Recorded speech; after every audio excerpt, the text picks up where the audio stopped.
There are people who smile every morning but carry something heavy inside, not in their hands, not on their back, but in their chest. A memory, a mistake, a door that was closed long ago, that they keep returning to, hoping it will open. Have you ever met someone like that? Or maybe that someone is you. Today I want to tell you the story of a teacher named Arthur, a man who gave wisdom to hundreds of children, but could not give himself the one thing he needed most.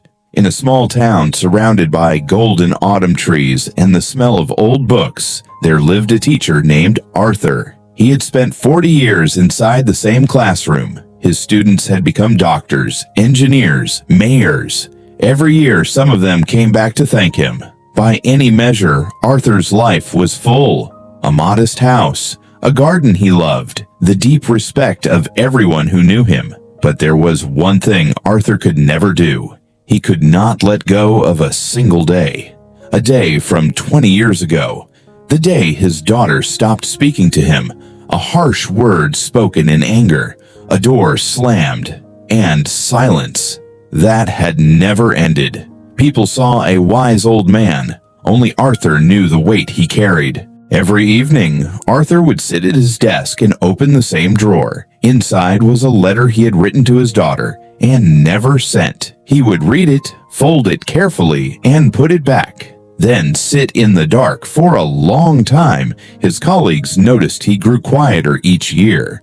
At school celebrations, when parents held their children close, Arthur would slip out early. A younger teacher once asked him, "Sir, do you have family coming for the festival?" Arthur smiled and said, "No, it's just me." But his hands tightened around his cup. One afternoon, a student named Lily came to him crying. Her best friend had said something cruel, and Lily refused to forgive her. "She hurt me, sir. I don't want to talk to her ever again." Arthur looked at the girl for a long moment. He wanted to say, "Forgive her. Life is short." But the words would not come, because he had not said them to himself. He simply patted her hand and said, "Give it time." Lily left, and Arthur sat alone, staring at the wall. That night, he pulled out the unsent letter again. The paper had grown soft from years of folding. Some words had faded. He realized he had spent 20 years perfecting a letter he was too afraid to send. The next morning, the school's oldest gardener, a quiet man named Mr. Chen, was pruning a tree in the courtyard. Arthur watched him from the window. Mr. Chen cut away a large, healthy-looking branch without hesitation. Arthur went outside. "That branch looks strong," he said. "Why did you cut it?" The old gardener pointed to the trunk. "Look here." Where the branch had grown, the bark was twisted, tight. The branch had been pulling the tree's energy in the wrong direction for years. "It looked alive," Mr. Chen said quietly, "but it was slowly bending the tree away from the light." He placed the cut branch gently on the ground. A tree cannot grow tall if it holds on to every branch that ever hurt it. He looked at Arthur, not unkindly. "And neither can a man." Arthur said nothing.